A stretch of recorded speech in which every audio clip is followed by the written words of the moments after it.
नमस्कार, मैं हूं श्वेता झा और आप देख रहे हैं आज तक। सुबह के 8 बजने वाले हैं और अब वक्त हो गया है खबरें सुपरफास्ट का, यानी कि खबरें विस्तार से और रफ्तार से।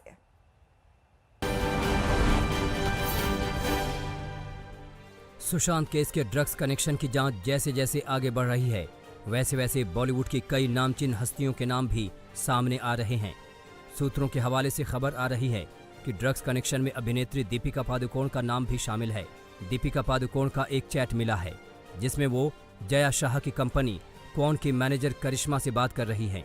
करिश्मा को एनसीबी ने पूछताछ के लिए समन दिया है। सुशांत के ड्रग कनेक्शन में कुछ और बड़ी अभिनेत्रियों के नाम सामने आ रहे हैं, जिनमें अभिनेत्री श्रद्धा कपूर भी शामिल हैं। श्रद्धा कपूर ने सुशांत सिंह राजपूत के साथ फिल्म छिछोरे में काम किया था। आरोप है कि 28 मार्च 2019 को श्रद्धा कपूर ने सुशांत सिंह राजपूत के साथ पार्टी की थी। सुशांत ने अपने पावना फार्म हाउस में फिल्म छिछोरे की पार्टी दी थी। सुशांत श्रद्धा कपूर के साथ अपने फार्म हाउस के पास एक आइलैंड पर भी गए थे। पावना डैम के बोटमैन ने एनसीबी को भेजे अपने बयान में श्रद्धा कपूर का नाम लिया था। सुशांत सिंह राजपूत केस के ड्रग एंगल में एक्ट्रेस सारा अली खान का भी नाम शामिल है। सारा अली खान और सुशांत ने फिल्म केदारनाथ में साथ काम किया था। सारा अली खान सुशांत के फार्म हाउस पर पार्टी करने जाती थी। पावना डैम के बोटमैन जगदीश गोपीनाथ दास ने अपने बयान में सारा अली खान का भी नाम लिया था।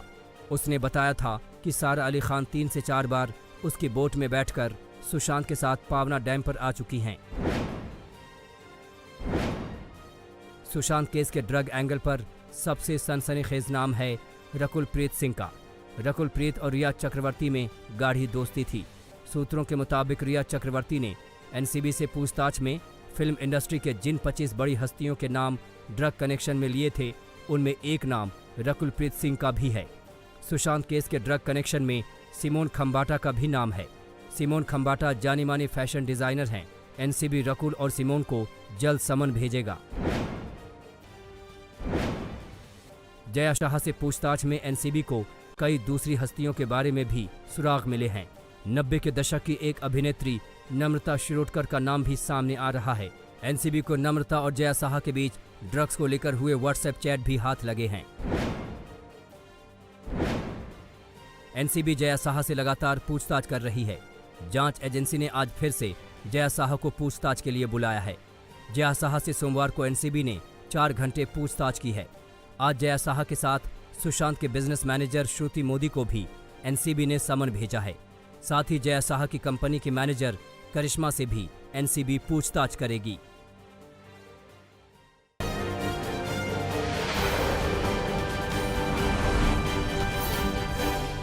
अनुराग कश्यप पर यौन शोषण का सनसनीखेज आरोप लगाने वाली पायल घोष बीती रात मुंबई के ओशिवारा थाने पहुंची। उन्हें एफआईआर दर्ज करानी थी, लेकिन करीब 2 घंटे के इंतजार के बाद भी देर रात एफआईआर दर्ज नहीं हो पाई। जानकारी के मुताबिक थाने में महिला पुलिस अधिकारियों के न होने की वजह से एफआईआर दर्ज नहीं हो पाई। आखिरकार पायल थाने से लौट गईं। उनके वकील ने बताया कि आज दोपहर में फिर से थाने जाएंगे और एफआईआर दर्ज कराएंगे।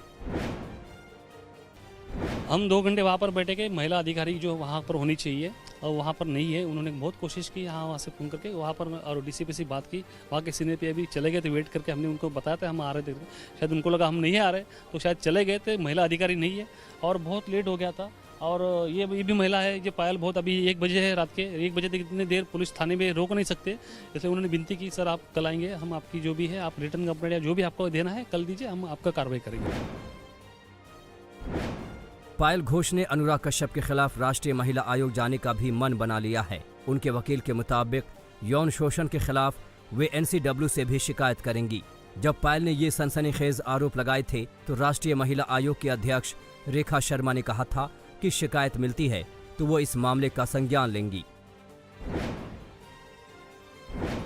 पायल घोष ने एक बार फिर अनुराग कश्यप पर निशाना साधा है। उन्होंने व्यंग करते हुए कहा कि उनकी दोनों पत्नियां भाग गई थीं। इससे अंदाजा लगाया जा सकता है कि अनुराग किस तरह के इंसान हैं।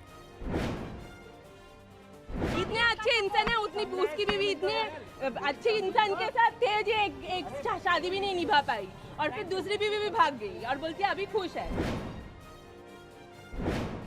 इस बीच अनुराग कश्यप के समर्थन में उनकी दोनों पूर्व पत्नियां सामने आ गई हैं। काल्की ने अनुराग कश्यप को हिम्मत दिलाया और जंग में डटे रहने की सलाह दी। वहीं अनुराग की दूसरी पूर्व पत्नी आरती बजाज ने उन्हें रॉक स्टार बताया। अनुराग कश्यप के समर्थन में बॉलीवुड की तापसी पन्नू जैसी कई दूसरी हीरोइन भी सामने आई हैं।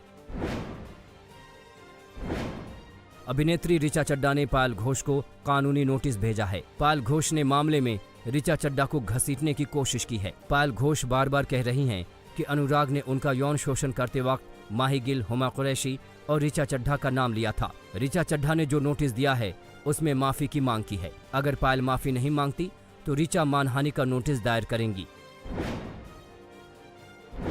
पायल घोष के आरोपों को लेकर सियासत खूब हो रही है। रवि किशन ने लोकसभा में मामला उठाया तो बीजेपी की सांसद रूपा गांगुली सांसद में ही धरने पर बैठ गईं। रूपा गांगुली ने अनुराग पर लगे आरोपों की जांच की मांग की। जो अपने आप को बड़े बड़े महलों में घूमता फिरता है और औरतों के बारे में बड़ी बड़ी बातें करता रहता है, वो एक्चुअली कमरे के अंदर एक लड़की को बुला के उसको बोलते हैं कि हम 200 लड़कियों से सोए हैं। इस तरह से आप उनको अपमान करते हो और आप कोई कुछ नहीं कर सकता।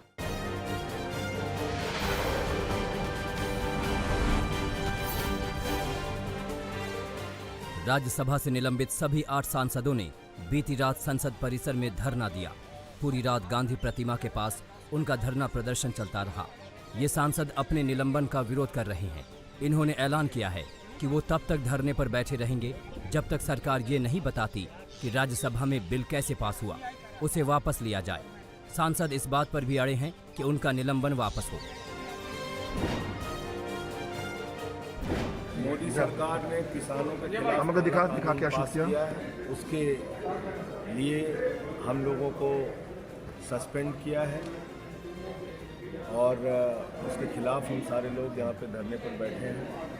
कांग्रेस के 3 सांसदों को सस्पेंड किया गया है, टीएमसी के 2 सांसदों को सस्पेंड किया गया है, सीपीएम और सीपीआई के एक सांसदों को सस्पेंड किया गया है और सीपीएम के 2 सांसदों को सस्पेंड किया गया है। और हम लोग यहाँ धरने पर बैठे हैं, तब तक बैठे रहेंगे जब तक ये सरकार ये नहीं बताती कि कल क्यों बगैर वोटिंग के, नंबर न होने के बावजूद लोकतंत्र और संविधान का गला घोट के ये कानून पास किया गया, किसान विरोधी काला कानून। सरकार के पास नंबर नहीं था, कल ये बिल गिर जाता हाउस में, लेकिन इन्होंने ज़बरदस्ती इसको पास किया। तो ये जबरन लोकतंत्र की हत्या करने की जो कार्रवाई है मोदी सरकार की, उसके खिलाफ हम लोग आए। संसद परिसर में धरने पर बैठे निलंबित सांसदों को विपक्ष के कई नेताओं का साथ मिला। देर रात तक नेता उनसे मिलने पहुंचते रहे। कांग्रेस के मल्लिकार्जुन खड़गे और गुलाम नबी आजाद ने संसद परिसर पहुंचकर सभी नेताओं से मुलाकात की। इस दौरान गुलाम नबी आजाद ने फिर से बिल को किसानों को बर्बाद करने वाला बताया। उन्होंने आरोप लगाया कि बिल को जबरदस्ती राज्यसभा में पास कराया गया है। बिल बनाया गया है, पास हुआ, वो एक ज़बरदस्ती बनाया। उसमें पूरे हाउस की सहमति नहीं थी। उसमें जो वोट होना चाहिए था, वोटिंग होनी चाहिए, वोटिंग भी नहीं हुई। वोटिंग के बगैर ही एक तरफा पास हुआ। इसीलिए हमारे लोगों ने प्रोटेस्ट किया और जिन हमारे साथियों को निकाल दिया गया है, एक तो गलती सरकार की है, प्रिजाइडिंग ऑफिसर की है और दंडित किए जा रहे हैं मेंबर पार्लियामेंट। संसद परिसर में पंजाब कांग्रेस के 4 सांसदों ने कैंडल जलाकर प्रदर्शन किया। सभी ने बिल को किसान विरोधी बताया और कहा कि हम राष्ट्रपति के पास जाएंगे। वहीं पश्चिम बंगाल की मुख्यमंत्री ममता बनर्जी ने फोन पर निलंबित सांसदों से बात की। धरने पर बैठी टीएमसी की सांसद डोला सेन ने सरकार पर निशाना साधने के लिए संगीतमय तरीका अपनाया।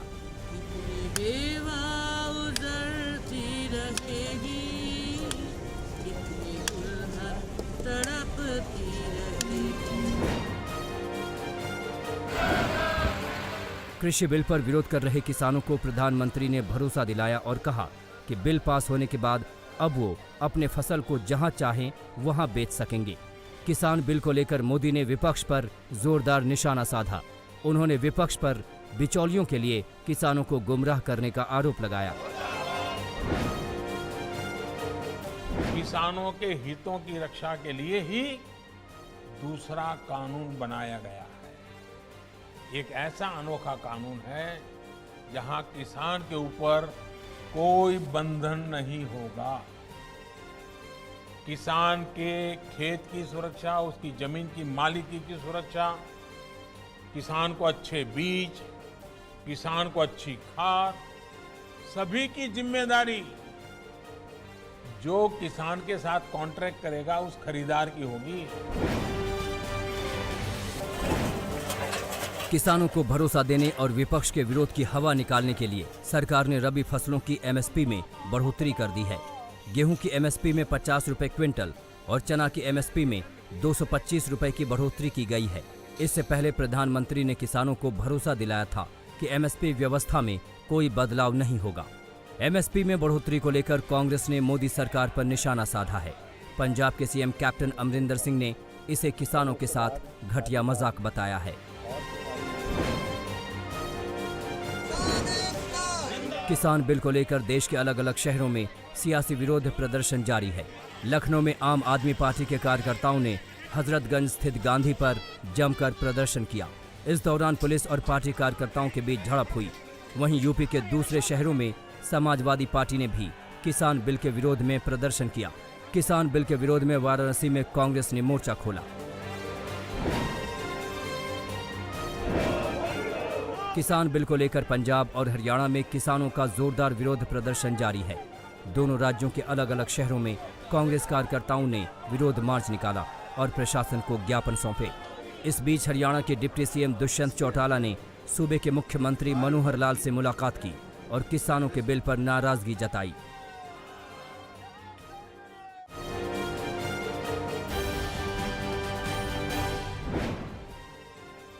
महाराष्ट्र में कोरोना संक्रमण के मामलों में सोमवार को थोड़ी गिरावट आई है।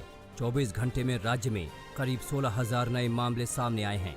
वहीं 344 मरीजों की मौत हो गई है। महाराष्ट्र में कोरोना संक्रमण के मामले में एक अरसे से काफी ऊपर चल रही पुणे में भी सोमवार को बड़ी राहत मिली, जब 24 घंटे में नए मरीजों का आंकड़ा 2 महीनों में पहली बार 1000 से नीचे आया। सोमवार को पुणे में 854 मरीज सामने आए, जबकि 55 मरीजों की मौत हो गई। दिल्ली में कोरोना की दूसरी लहर तेजी से फैल रही है। राजधानी में कोरोना से होने वाली मौत का आंकड़ा 5000 के पार पहुंच गया है। बीते 24 घंटे में दिल्ली में कोरोना के करीब 2500 नए मामले सामने आए हैं, जो हाल के दिनों में थोड़ा कम है। वहीं 24 घंटे में दिल्ली में कुल 32 मरीजों ने दम तोड़ दिया। दक्षिण भारत में कोरोना के हालात में कोई सुधार नहीं है। कर्नाटक में सोमवार को करीब 3700 नए मरीज सामने आए, जबकि राज्य भर में 122 लोगों की मौत हो गई। आंध्र प्रदेश में 6200 से ज्यादा नए मरीज सामने आए हैं, जबकि 51 लोगों की मौत हो गई। आंध्र प्रदेश में कुल मामले 6,30,000 से ज्यादा हैं। वहीं केरल में करीब 3000 नए मरीज दर्ज हुए हैं। इंदौर के अस्पताल में कोरोना पीड़ित बुजुर्ग की मौत पर बवाल मच गया। शव लेने आए परिजनों को शरीर पर चूहे के काटने के निशान दिखे, जिससे उनका गुस्सा भड़क गया और अस्पताल में तोड़फोड़ कर दी। पटियाला की कोविड अस्पताल में एक बुजुर्ग मरीज के साथ घनघोर लापरवाही का मामला सामने आया है। डॉक्टरों की लापरवाही महिला की जान पर ही भारी पड़ गई। दरअसल कोरोना पीड़ित महिला को ऑक्सीजन सपोर्ट पर रखा गया था, लेकिन ऑक्सीजन अचानक खत्म हो गई, जिससे पीड़ित महिला की हालत बिगड़ने लगी और वो बेड से उठकर बदहवास हालत में बाहर की ओर जाने लगी। लेकिन सीढ़ियों पर पहुंचते पहुंचते उसने दम तोड़ दिया। महिला का शव सीढ़ियों पर ही मिला। मामला उजागर होने के बाद अस्पताल प्रशासन इस पर पर्दा डालने की कोशिशों में जुटा है। लॉकडाउन और कोरोना संक्रमण के चलते 188 दिनों तक बंद रहने के बाद सोमवार से ताजमहल के दरवाजे फिर से खोल दिए गए। बदले हुए हालात में ताजमहल में भी पर्यटकों के लिए कई नए नियम लागू कर दिए गए हैं। पर्यटकों को तापमान जांचने के बाद सोशल डिस्टेंसिंग के तहत ताज परिसर में प्रवेश मिलेगा। एक दिन में सिर्फ 5000 पर्यटकों को एंट्री दी जाएगी और टिकट की बुकिंग सिर्फ इंटरनेट के जरिए होगी। भिवंडी हादसे में मरने वालों की संख्या 12 तक पहुंच गई है, जबकि करीब 2 दर्जन लोग सुरक्षित निकाल लिए गए हैं। सोमवार को अलसुबह भिवंडी के पटेल कंपाउंड में एक रिहायशी इमारत का करीब आधा हिस्सा ढह गया था। इमारत 30 साल पुरानी थी और इसे खाली करने को लेकर कोर्ट में केस भी चल रहा था।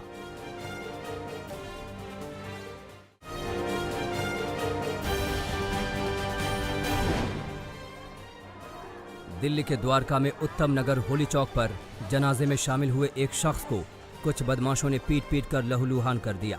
हालांकि बदमाशों की गुंडागर्दी का कुछ लोगों ने विरोध करने की कोशिश की, मगर बदमाशों ने तमंचा लहराना शुरू कर दिया। काफी देर बाद पुलिस मौके पर पहुंची और घायल को अस्पताल पहुंचाया गया। अब पुलिस आरोपियों की तलाश में जुट गई है। महाराष्ट्र के बारामती में पुलिस वालों को बड़ी कामयाबी मिली है। यहां पुलिस ने एक बड़े नशे की तस्करी करने वाले गैंग का पर्दाफाश किया है। जानकारी के मुताबिक पुलिस ने गांजा की तस्करी करने वाले 4 लोगों को गिरफ्तार किया है, जिनके पास से 312 किलो गांजा बरामद किया गया है। इस 312 किलो गांजे की कीमत करीब 56 लाख रुपए बताई जा रही है। बताया जा रहा है कि ये गांजा विशाखापट्टनम से सांगली लाया जा रहा था। महाराष्ट्र के अकोला से हैरान करने वाली तस्वीरें सामने आई हैं। यहां तेज धारा में अपने 4 साल के बच्चे के साथ एक शख्स बाइक समेत बह गया। तस्वीरें देखिए। बीच जलधारा में ये शख्स अपनी जिंदगी के लिए हाथ पैर मार रहा है। लोगों ने इसे बहते हुए देखा तो मदद की। आखिरकार गांव वालों की मशक्कत के बाद इस शख्स और इसके बच्चे को बचा लिया गया। पलामू से दर्दनाक खबर आई है। यहां पानी में डूब रहे एक बच्चे को बचाने के चक्कर में एक शख्स की जान चली गई। दरअसल पलामू के रतनाक बनवाही डैम में एक बच्चे को पूर्व नक्सली भीम सिंह ने देखा। बच्चे को बचाने के लिए एक शख्स ने छलांग लगा दी। इस शख्स की दिलेरी की वजह से बच्चे की जान तो बच गई, मगर बच्चे को बचाने का प्रयास में शख्स डूब गया। 2 घंटे बाद इसका शव बाहर निकाला गया। आपको बता दें कि भीम सिंह नाम का यह शख्स पहले नक्सली था, लेकिन बाद में सरेंडर करके ये मुख्य धारा में शामिल हो गया था। महाराष्ट्र के बुल्ढाना जिले के मेहकर तहसील में एक शख्स की डूबने से मौत हो गई। दरअसल यहां तेज बारिश के बाद कुराडी डैम ओवरफ्लो है। इसी डैम में तैर रहे युवक लहरों के बीच फंस गए। इन युवकों को बचाने के चक्कर में एक शख्स पानी में कूदा। इन चारों लोगों को जलधारा से तो निकाल लिया गया, मगर इनकी मदद के लिए पानी में कूदा शख्स पानी में डूब गया। मोतिहारी में एक दूसरे को बचाने में एक महिला और 2 लड़कियों की मौत हो गई। मामला मोतिहारी के फनहारा का है। यहाँ एक महिला का पैर फिसलने से वो नदी की बहती धारा में फंस गई। उसे बचाने के लिए दूसरी लड़की कूदी और दोनों को डूबता देख तीसरी ने मदद करने की कोशिश की। गहरे पानी में डूब गए। गांव वालों ने तीनों का शव बाहर निकाला। अब पूरे गांव में मातम मचा है।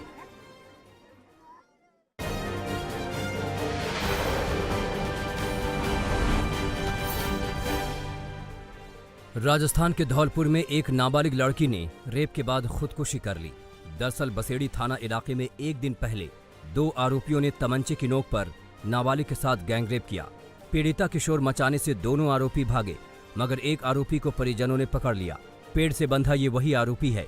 आरोपी को परिजनों ने पुलिस के हवाले तो कर दिया, मगर लोक लाज के चलते नाबालिग ने फांसी का फंदा लगाकर अपनी जान दे दी। अब पुलिस की पकड़ में एक आरोपी है और दूसरे की तलाश की जा रही है। चित्रकूट में दर्दनाक हादसे में 5 श्रद्धालुओं की मौत हो गई।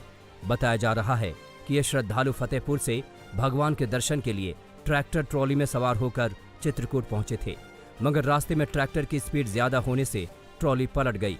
हादसे में 3 महिलाओं की मौके पर ही मौत हो गई, जबकि 2 लोगों की मौत अस्पताल में इलाज के दौरान हो गई। अभी भी 22 लोगों की हालत गंभीर बनी हुई है। रामपुर पुलिस के हाथ बड़ी कामयाबी लगी है। यहां पुलिस ने 25,000 के इनामी वांछित को गिरफ्तार किया है। बताया जा रहा है कि गिरफ्तार आरोपी बरकत अली ठेकेदार 11 मुकदमों में वांटेड था। पुलिस को इसकी तलाश काफी दिनों से थी। कुछ दिन पहले ही बरकत अली के घर की कुर्की की गई थी। आपको बता दें कि बरकत पर लूटपाट जैसे संगीन धाराओं में केस दर्ज हैं। इसके अलावा बरकत अली ठेकेदार समाजवादी पार्टी के नेता आजम खान का बेहद करीबी रहा है।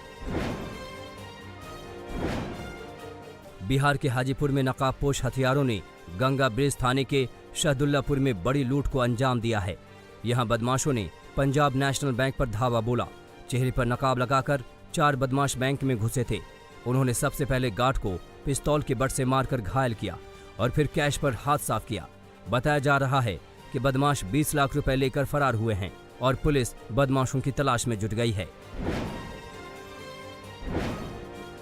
बिहार के लखीसराय में राष्ट्रीय स्वयंसेवक संघ के प्रचारक रामविलास शांडिल्य को करीब 10 लोगों ने पीटकर बुरी तरह घायल कर दिया।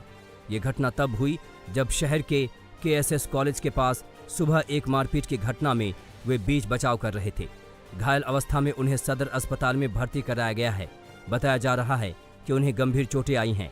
इधर घटना के बाद से संघ के वरिष्ठ पदाधिकारियों ने साजिश के तहत हत्या के प्रयास का आरोप लगाया है।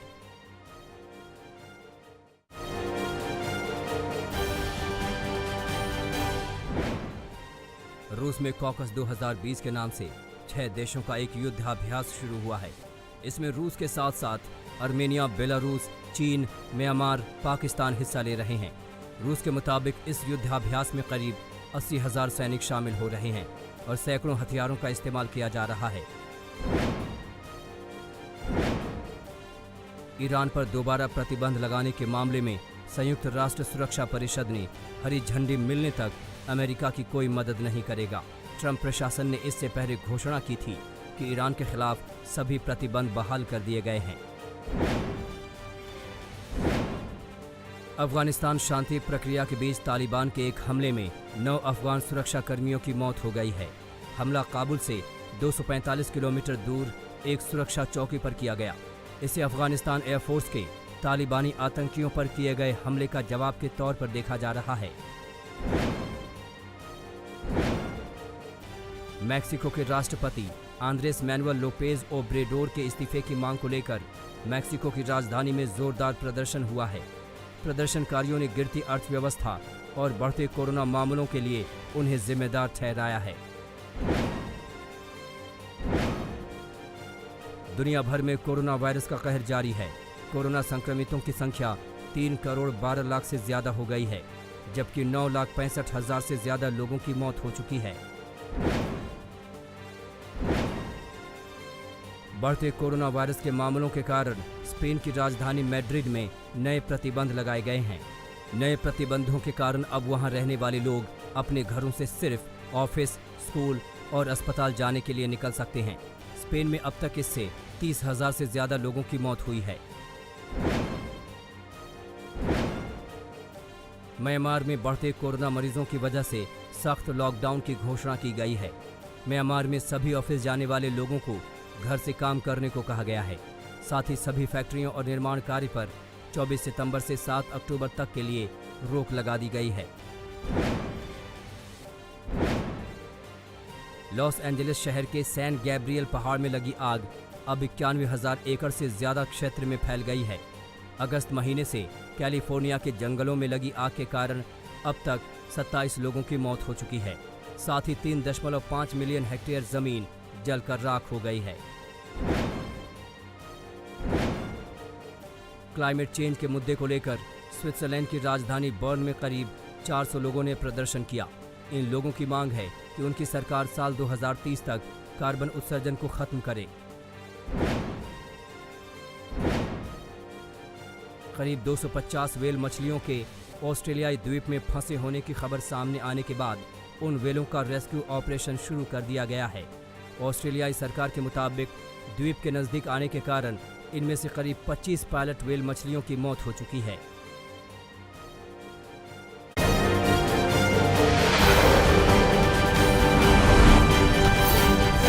नमस्कार, मैं हूं अंजना ओम कश्यप। हमें उम्मीद है ये वीडियो आपको पसंद आया होगा। लेटेस्ट खबरों के लिए यूं ही देखते रहिए आज तक और इस वीडियो के पसंद आने पर लाइक, शेयर एंड सब्सक्राइब करना ना भूलें।